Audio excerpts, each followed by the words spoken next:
Yeah, surf the beat cause the bass is bubbling. Gotta get it in before it comes tumbling down. There's only so much time to find this kind of rhyme to express my mind. Sweet Christmas, ladies and gentlemen. Welcome once again to the CageCast. I'm your host, Charlie the Professor Esser, and with me as always is my skinny rich friend.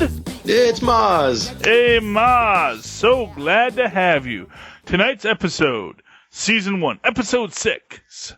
Suckas need a bodyguard. Oh, sorry. Suckas need bodyguards. After Cottonmouth and Scarf's bloody clash, Luke realizes that saving the community may turn former allies into enemies, and enemies into allies. Bum, bum, bum. Directed by Sam Miller. Written by... Who wrote this one? Nathan Lewis Jackson and Chio Hardy Coker, who is our creator. Okay. This was interesting because this, I think, is this the first episode that doesn't start with a musical interlude, or? Not at the club. I mean, I think there is some music as Luke is walking around town, and you see some, like, you know, New York staples like VIM, which was really fun and cool to see. Oh, yeah, okay, yeah, so it does have a bit of a musical number, yeah, so there's not a... And it starts with the radio conversation, so I think the song leads into the conversation. Yes, and of course that's real important, because this is our callback to Jessica Jones. That's, of course, Trish Talk, which, of course, is Patsy Walker, who eagle-eyed fans will remember is the Hellcat. Patsy Walker, Hellcat, man. Oh, you know, and to that extent, you know, we do get we just have Doctor Strange in the theaters. We get a shout out to Santeria in this episode. We're waiting for Damien Hellstrom, who is the son of Satan, and of course, eventually marries Patsy Walker to come into this and really makes the story interesting. So we open up, we got Luke walking downtown.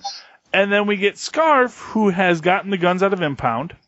You know, because it is a very corrupt system we're dealing with. Right. And ops are on, you know, Cornell's payroll anyways. Well, exactly. It's like, okay, which also kind of begs the question, why did this get to such a level? If it's like, okay, you know, if he could have just said, dude, I need those guns back, you know, like that should have been the first step, you know. Yeah. Customer service, Cornell. First step is get the guns back to give to the men who gave you the nice men who gave you the money. Yeah. So, I do apologize for the trouble. Here are the guns that were promised. Now I've got to go kill a few fellows to get the money back that you had paid me, you know. Right. Now, obviously, he was thinking in the short term, which was that he had to get the money back for Mariah and for Diamond back. But, you know, he could have just gotten the guns back right away. Yeah. Probably would have solved some problems. I don't know. I'm just thinking. From a business standpoint, that might have been the better call. And, of course, you know, as we saw from last episode, Cornell does not like to be told his business. No, and he's slowly losing his mind. Yeah, that too. I don't know how slow it is at this point. Well, yeah. Yeah. And Scarf had a pair on him to, like, try to extort Cottonmouth there. Yeah. Asked him for that extra $100,000. I was like, man. Like, and then he has the audacity to come up and, like, say to his face, he goes, your image isn't what it used to be, you know, ever since Luke took you down a notch. Yeah, and you know what that is called, my friend? That is called white privilege. That is called I am Scarf, I am a cop, I'm a white cop in Harlem. I pretty much assume I am untouchable. But he forgot, though he is untouchable, he is not bulletproof. Right. Yes, because that is Cornell's response. You know, he shoots Scarf and he takes the guns and leaves. Does not make sure Scarf is dead, though, which, of course, is always, if you're a villain, if any of you are pondering a career in super... against the rules. Yeah, if you are pondering a career in supervillainy, always shoot twice. You know, they say measure twice, shoot, you know, measure twice, cut once, you know, shoot twice, and then shoot him once more for good measure. It never hurts to shoot him again. Is what I can say there. It almost seems like, it's against the unwritten law of villainy, Yeah. I can totally see that as entirely being the case. So he takes the guns, but he assumes Scarf is dying. Right. But of course Scarf crawls away because now we've got this whole issue. Now, of course, in the last episode, everyone had revealed that Scarf might be dirty. Right. Which, of course, Misty does not buy into, does not like this statement. And she gets paired with a new partner, who, as it turns out, is just as dirty. Right. Which I love that aspect of it. She's like, Scarf's not dirty, no, Scarf. But he's like, she's probably dirty, dirty cops, they are. There's a lot of them out there. And she's like, no. Although it reminded me of this very interesting thing, because she basically makes the statement that, when she was this rookie, Scarf took her under her wing, and Scarf taught her how to do real police work. And it reminded me of this interesting thing my mom told me when, my mom was a bookkeeper, and her first real bookkeeping job, she was basically hired because she didn't know anything about bookkeeping at the time. And they wanted someone that wasn't going to ask too many questions about the books that she was keeping for them, Okay. She'd put in the numbers that they told her to put in, and that was her bookkeeping, Something she realized that as she got better with bookkeeping, she's figured out what the actual storyline was. But I do wonder in that scene if maybe the reason why Scarf was taking her under his wing, but was because she was a rookie and because he wanted to, we all know that, she's this girl who sees everything. Maybe he was the guy who said, I know, let me make sure she only sees what I want her to see. Right. So an interesting point to there. We don't know, of course, we don't know how long Scarf has been dirty. He might have been, like so many cops in these stories. Like, if you ever watched Gotham, there was a great episode where they actually meet Bullock, who is of course a very dirty cop in Gotham. Redeemable. Yeah. Highly redeemable. Highly redeemable, yeah. Honestly, this is the best Bullock they've ever had. Yes, without a doubt. And but they meet his old partner, who basically is telling Gordon, he's a white knight, he just wants to save the world. And it's like, really? So we don't know if Scarf used to be a good cop and then, eventually turned to the dark side like so many Anakin Skywalkers, or if he has been dirty for the whole time. We don't know. But we know that now he's dirty, and so are a lot of other people in the precinct. I'm sure it had a lot to do with, what happened to his son and everything, as they reveal later in the episode. I'm sure that probably was a big moment in his life when he just said, screw it all. I'm just gonna do whatever. Yeah, well, that would not be unprecedented. Yeah. So this episode it's kind of a bottle. I mean, I don't want to call it a bottle show, but it is very much it's a limited location show. This is very much a driving show. We get to that eventually, but we start out with of course, Luke and Bobby Fish in the in as luck would have it, Claire Temple's mom's diner. Right. And Claire Temple, comes into the scene, just as Bobby and Luke are talking. And, of course, Bobby, again, gives you a nice little hint about Heroes for Hire. Says, I'm no hero, pay me. That's a catchphrase. Yeah. Which I loved. And it's like, man, they just know right how to hit your nerd button and that kind of thing here.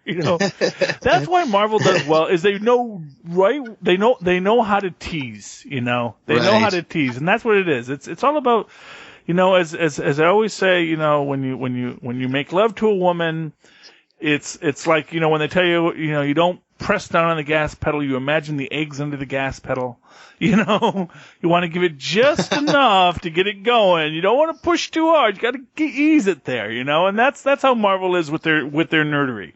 They really ease you into it. They get you. Ooh, yeah, okay, I'm feeling the nerd stuff. Oh, okay. I realize now I didn't even have to go into the referencing of making love to a woman. I could have just said when driving the car reference, but that's how I make love to a woman too. It's like driving a car, Just make sure you Marvel signal. has good foreplay. Yeah, well, always signal before you do it. That's what I say. And they're so good at it. They're putting foreplay at the end of movies. Oh yeah. Well, because you need that's the thing, man. You gotta do the afterplay too. You can't just do foreplay. You gotta do foreplay, during play, after play. There's a great song from like the 50s called 60 Minute Man. About this guy, I'm the 60-minute man. Look it up. It's a great song. And it's all about how he rocks them and rolls them for 60 minutes. But you listen to it and you realize that, it's 60 minutes, but that's 60 minutes from like dinner until the cab ride home. It's like, there's a lot that goes into that, It's dinner and a movie too, so you don't be a 60-minute man just focusing on one thing. Right. Anyway, getting back to the overall story, what is the overall story here? Okay, so after. Sorry, go ahead. Oh well, no, you go. You go ahead. You may have watched it a little. So after Scarf gets wounded, the only safe place he can think to go is, of course, the barbershop. Mm-hmm. Yes. Which is so interesting, Well, because for what it's worth, it's still freaking Switzerland, Right. For what it's worth, it is still a place of safety, and also for what it's worth, it's where Luke Cage is hanging out. Yeah. And if you got shot, and people are probably still actively trying to shoot you more, probably best to stand next to the bulletproof fellow. Right. But here's where it got really, really intense, where they put him in the chair, and Scarf lets on that he's the one that killed Chico. Oh yeah. And Luke comes close to killing him. Oh, do you think he was close to killing him, or do you think he was always in self-control? He didn't need, like, if Claire wasn't there, do you think he would have done it? It's hard to say. Obviously, I mean, let me put it this way: I don't think Luke was sitting there. I don't think this was enhanced interrogation. I think that was Luke's moment. Right. And Luke wanted to kill him. Now, whether Luke could have walked himself back if Claire wasn't there, I'm not entirely certain. I'd like to think it was. I think that is part of who Luke is, but, at the same time, there's lots of times you want to kill people that you don't. It doesn't mean you don't want to kill them. Right. Right. And that's how I would have read that scene. I mean, I will. Let me put it this way: he's much better off that Claire was there, because there's a lot of things you can do to a man and not kill them. Well, that's very true. As I always say. And he basically tells him, "Look, I have the notes, I have everything. I can take Cornell down." And people, like, as an actor, people always vie to have like a really cool, death scene. But I think the greatest scene for this character was when Luke is about to walk out and he turns around and he has like this really, really introspective, sort of self-deprecating little monologue, and it was just so good. Yeah, I thought that was his best moment in the show. He basically says, "I'm an a-hole." Yeah, I'm not a good guy. Yeah, but you know what? There are worse guys than me, and I can help you get them. And that is, that's I mean, honestly, I really think Scarf has been one of the great characters in this. For sure. I mean, this is just. I mean, they're all. I mean, this is. There is no way to pick a favorite in this series. I mean, even people like Genghis Khani definitely have their strengths and their sweaknesses and things you go, oh, I love that, Yeah. I tell you, if they never make another Luke Cage, I'm sure Luke Cage actors will be able to do conventions. That's true, because they've sort of not resurrected. I guess resurrected these characters that people have wanted for a long time, and they stand on their own regardless of whether it continues or not, because they are such bright characters from the comics. But they are getting a second round because basically, I mean, this is Marvel and Netflix. This is Netflix's bread and butter. I have Netflix is still not publicly traded, so we have no idea if they've made any money yet. But one would assume. Well, that's a big assumption because based on their spending. So what we know is people are still willing to give them money. Right. That doesn't mean they're actually making money. It just means people are willing to give them money. No, but what I'm looking at is how much money they're spending on giving Adam Sandler money to make bad movies on Netflix. Or like all these shows that they're financing. They're financing a lot of creativity. Yeah, it's pretty incredible. I don't know how well the Ridiculous Six did. Yeah, exactly. And I'll tell you this: it was supposed to be like a 6-picture deal or something. I have not heard what the second picture is yet. Oh Lord! Yeah, I do not know why people go back to Adam Sandler. I think there's obviously there's a big market for Adam Sandler. People love him. Yeah. And you know what the problem is with Adam Sandler is for me? It's that he's a guy could do better. Right. But you know what? Adam Sandler. Oh man, I just realized. You know who Adam Sandler is? He is the Burt Reynolds of the 21st century. Because this is true. Burt Reynolds was a guy who you always knew could act amazingly, but he wasn't concerned about being an actor. He wanted to know what location he was shooting on and if it would be a nice vacation when he did that movie. So he did awful movies set in Hawaii, Florida, and great places, Absolutely right. That's exactly what Adam Sandler's doing right now. And that's because he's a good actor. He's actually a really good actor. And but it's like, but let's go do some fart jokes with Kevin James for a while and make a few $1 million instead. Yeah. And it's not like I hate fart jokes. My problem, it's not that I dislike, I love a good fart joke. I just don't think he's doing the fart jokes well. Yeah, exactly. There's good ways to do fart jokes. Like that show, Workaholics, is absolutely genius. And it is nothing but fart jokes. Yeah. See, I'm not a big fan of that. But they're so cleverly done. I'm not a big fan of that, but that's mostly because that other guy is so stealing Weird Al Yankovic style, and I can't get over it. It's like, you cannot wear the curly long hair and a mustache and glasses and tell me you're not Weird Al Yankovic or trying to be him. It's like, get your own dang look, man. Yeah, it's funny. I didn't see that until you mentioned it. Yeah, well, see, because that's the thing, because I'm such a huge Weird Al Yankovic nerd. Right. Weird Al is like, 2016 better back off if it has any designs on Weird Al. I'm telling you that right now, because I will destroy this planet if Weird Al Yankovic dies before December 31st. Okay, 2016. You want to be bad? I'm going to end you. Okay. Right. January 1st, we're okay, but January 1st, I'm going to say, you know what? Things happen. Unless 2017 tries to just be, worse than 2016. How could it possibly be? Nice. Well, I mean, we'll see. Yeah, we'll see. We got a good shot at that one. You know what really bugs me, man? I'm going to be on, and we haven't talked about the show yet, but let me just say this. My birthday is January 20th, Inauguration Day. So, oh, jeez. Happy birthday to me. Yeah. Happy birthday to you, man. Happy birthday to us all. Send whiskey. Yeah, well, right on. It sounds like a plan. If you're looking for, that's what I'm registered at, the liquor store. Okay, Jim Beam's actually my brand. Okay, let's move on to the show. Where did we last leave off when we're actually talking about this episode? Right. So, Scarf is at the barbershop, and Claire, I believe at this point, is pulling the bullet out of his leg. Yeah. No.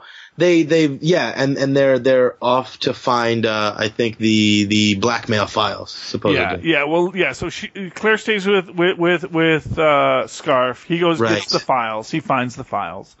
And it's really interesting how he gets by them. They're on a stakeout, and some commotion happened, and he slips right by them. Yeah. Well, these You know what the problem with being a corrupt cop is? You're not good at being a cop at that point, because you're basically so used to looking the other way. Right. You don't really watch what you're doing. So, and that's basically so he sneaks in, he gets the stuff, and then he and then they decide they're going to go down to One Police Plaza, and we get They load him into Claire's mom's van. Right. Says not a scratch. Right. And of course they start getting chased. And of course, when Claire hears the call on the radio, her partner's like, "Oh, it could be anything. Oh, if they shot, then he probably pulled on them and they dead. You know, really." Yeah. And that's when Claire realizes, "Oh, you're corrupt. You're on the take too." And right. So she has a suspicion, and then I think Oh, that's right. She doesn't actually get a call, but she pretends to. Mm-hmm. And her partner spills the beans on the whole thing. Yeah, exactly. And so Luke and Claire and Scarf are making their break for it. I'm trying to remember exactly how they get separated from the van. Well, because the van pulls into a little space to try to avoid detection, but the SUV guys catch them. But he parks it really funny. Yeah. He parks the van right on the wall to this building. And then, obviously, you have the scene where the bad guys come, open up the van. Hey, where'd they go? And at that point, Luke has busted through both the door and the wall, and they've escaped into this building. Oh, yeah. There we go. And that's how that plays, because that's Luke Cage, man. And you know what? And that's the thing. You get some great... Yeah. Because we do get to this scene, like, near the end, where basically the SUV... Because we've got Scarf and Claire, and the SUV is barreling down on them. They're stuck. And then out of nowhere, Luke Cage just comes in at the last minute and stops the car. And, there's an interesting thing about physics here. Mm-hmm. Because that's the thing for me. There's this real question about, like, how the physics of comics work. And, right. I'm a big believer in this idea. In Flash, we have the Speed Force. I'm a big believer in the Heroic Force, which is sort of the Speed Force for strength, which is this idea that even though it doesn't make any sense physics-wise, you can do these things. Right. Because essentially, to stop a car like that, to stop it dead on a dime, you have to have resistance against it. You have to overcome it's not only its inertia, but its actual force moving towards it. Now, you can do that with a downward punch. So you can push the front of the car down and stop it with enough force to stop it. But the problem is then why doesn't the person doing the punching fly up? It's like anytime the Hulk ever hits the planet and causes the Earth to crack, he should be launching himself into space when he does that. But of course they don't, because as you're making the punch, you're actually focusing this heroic force in the direction. Right. It's not actually a feat of physical Newtonian strength. A little bit of nerdery for you kids. Yeah, but I imagine a lot of it is absorbed by your back and your knees, when you punch down, because you're pulling from the ground when you're punching. So it's you're not actually pulling from the. But the thing is so Luke Cage, because that's the thing. It's not like Luke Cage is sleeping on cinder blocks. Right. There was actually a kind of neat. There was a great thing about like the Rhino once, where they were basically showing that he sleeps on like a bed made of cinder blocks. Mm-hmm. It was called Flowers for Rhino. It's a great 2-issue arc it was a Spider-Man book that they were doing back, but it was just focused on Spider-Man's villains. It was called Flowers for Rhino. He basically gets super intelligence for like a couple of months and becomes like basically takes over the world. Because of course the problem is that they found a way to increase your intelligence, but your intelligence never stopped increasing. Oh, geez. So you eventually became so detached from reality that you couldn't function. The futility of everything becomes too heavy a burden to bear at some point. Exactly, which is great. And, that was when I fell in love with Rhino as a character. He's just such a great character. And he's back in Clone Conspiracy, kids. Pick up the books. Well, I think he just basically shoulder checks the car, I think is the way that would have worked when he walks out of that position. So, I mean, like... But what I'm saying is so let's say Luke Cage at best weighs like 260. Right. The car is coming at him at, let's say, 30 miles an hour. The car weighs about 2 tons. So that's essentially a force of, basically 4,000 pounds, moving at 4,000 pounds at 30 miles an hour. Mm-hmm. In order to stop that, you need to have 4,001 pounds moving at 31 miles an hour, essentially. Or something that could withstand the equal amount of force. Well, that's the thing. But the thing is that he's not. It's not like he's like a building. He's not like he's sunk into the ground. He's a body. So when he hits, he should be flying back. I don't know. Well, no, I'm just saying what the physics actually would be here. And so, in order for him to hit, there actually has to be. Basically, what I'm saying is, if you're using straight Newtonian physics, it doesn't work. But this is superheroic physics. Superheroic physics follows a different a line. So they stop the bad guys. They, Scarf does sadly pass away, but they get Scarf and the evidence to One Police Plaza. Right. And it amounts to exactly what?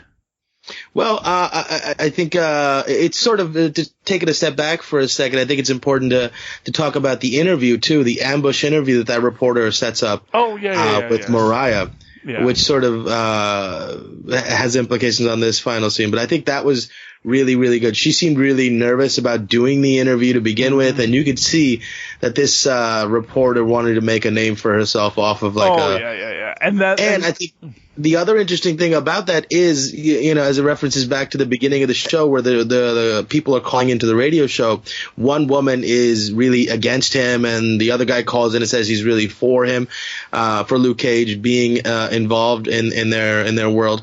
And here you get to see people rallying around him. He's sort of given a beacon of hope. And now even these reporters are saying, hey, let's get him. I think we got a shot. Mm-hmm. I think that was really, really cool that these reporters are saying, hey, let's support him and let's call people out. Maybe this is our time. And that's a great arc for Mariah, and it feeds very much into Mariah's arc as we see later. Basically, and basically what she says there is like, this is, it's all false allegations and yada, yada, yada. And what we see, for what it's worth, when Mystique gets confronted by her supervisor at the end. Cause that's the thing. And that's the thing. Like, just like last episode, we can't let it end on a happy note. Yeah. And it's like, okay, we got to one place, we turned over the evidence. And, in many ways, I kind of think that this is sort of part of the joy of the Netflix style is that everything in Luke Cage is kind of like the anti-80s adventure show. Because in the 80s adventure show, you would have that moment where we got the evidence. Or as I always say, it's like, if you watch Columbo, you never know if Columbo ever actually got any convictions. You just know that he solved the case. Right. But whatever evidence he had, however much evidence he can prove on it, because it's never like he actually gets someone to sign a confession in an interrogation booth. Right. It's just him and that person. He figured it out. Yeah, he knows what happens, whether he could prove it or not is Exactly. And there's many times where you're like, I don't think he could actually prove that in a court of law. And that's essentially what you get here, but this is sort of this. So you get that moment where like, yes, they got it. They proved the bad guy was a bad guy, and now we can all rest everybody's easy. In handcuffs. I know. But then at the end, you get the captain come in and saying, look, it's a dirty cop's notebook, and the dirty cop is dead. Yeah. This ain't going to stand. They get only if they hire an incompetent lawyer like Matt Murdock are they going to get off. If they get Hogarth on this, we're screwed. That's the reality here. But that is the crux of it is that the bad guys walk. And you get this scene where I think Misty's finally beginning to see that Luke maybe was right all along, and she's beginning to realize the futility of the job, maybe. Yeah, well, because it is the reality that, as Luke said, it's a system. It's a, for all the negativity you're going to hear about Trump in the world, what one can argue motivates that support is this idea that people see the system as not giving justice.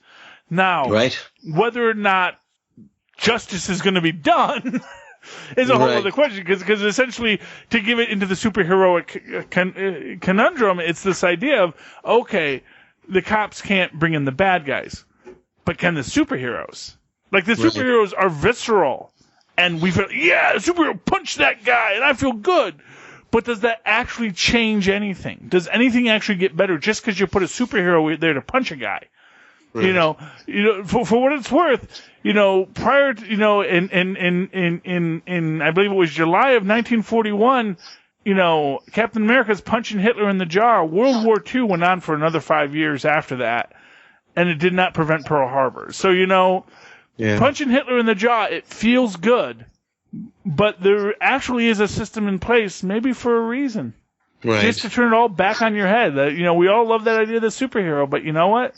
Maybe as much as we want to say, see, Luke is right, the bad guys always walk, what Misty's saying is, no, they won't walk if we can build the case, if we can actually get to this point. And you punching the guy, unless we're going to just say, okay, Luke Cage gets to murder whoever he wants, right? Then, we got to have a system in place, just to once again say, both Iron Man and Osborn were right in the first Civil War, we're doing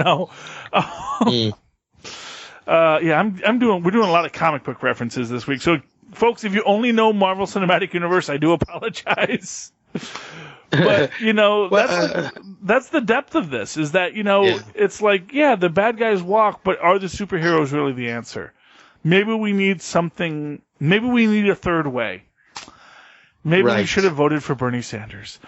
That would have been my view. Yeah, that's the current opinion. Although I'm not convinced Bernie would have done any better either. I don't think anyone would have done better. I think at a certain point there's, I think at a certain point people just wanted to watch the world burn. And I think that's where we're at. Is people wanted to watch the world burn. The world is burning. And we're gonna. Sorry. Yeah. No, I think people were forced to watch the world burn. There was excitement around Bernie in the same way that there was excitement on the other side for Trump, and we had a chance at that. Yeah, but you got to remember, that, there is this idea, and for what it's worth, as people will point out, the majority of people didn't want excitement. See, that's like me. I don't want excitement. I'm a guy who works a job with 2 kids and a wife. I don't want excitement. Yeah, but excitement means my kids can't get to school. Well, you know what? I guess the other perspective is maybe things weren't that bad before. Maybe things are getting incrementally better, and maybe that's what we got to focus on. Yes, things got bad, but just throwing everything up in the air and hoping it lands well. That's great for young, skinny, rich guys like you, Mozz. For us old, fat men with children, we need to build a stable environment. We want something a little stronger. Okay, that's enough politics. But hey, it's Luke Cage, man. If you didn't want to talk politics when you listen to a Luke Cage cast, right? I don't know why you're watching Luke Cage, because this is a very political show. Let's be honest. Indeed. And just gets more political by the day. Mozz, if people would like to talk to you about your politics and why I'm wrong, how can they reach you? They can reach me on Facebook at Mozz Manzor. It's MozzManzor. Very good. You can email me at mozzmanzor@gmail.com. I'm always cutting you off there. I don't know why. Yes, email Mozz. He's great. And of course, if you would like to write to me in that old-fashioned email way, the way our Mozz and Paz once did, do so at superconnectivityblog@gmail.com. That's superconnectivityblog, all one word, at gmail.com. And of course, you can follow me on the Twitter, as you young kids do, all you millennials who did vote for Hillary. So I'm with you guys. I'm hip like you. You millennials, if you'd like to write to me on Twitter, or talk to me on Twitter, or tweet at me on the Twitters, do so at Charlie Esser. That's CharlieEsser. Look for the 2 E's in the middle for quality. Sweet Christmas, ladies and gentlemen. Thank you for connecting with us on the CageCast. Please connect with us again. Good night.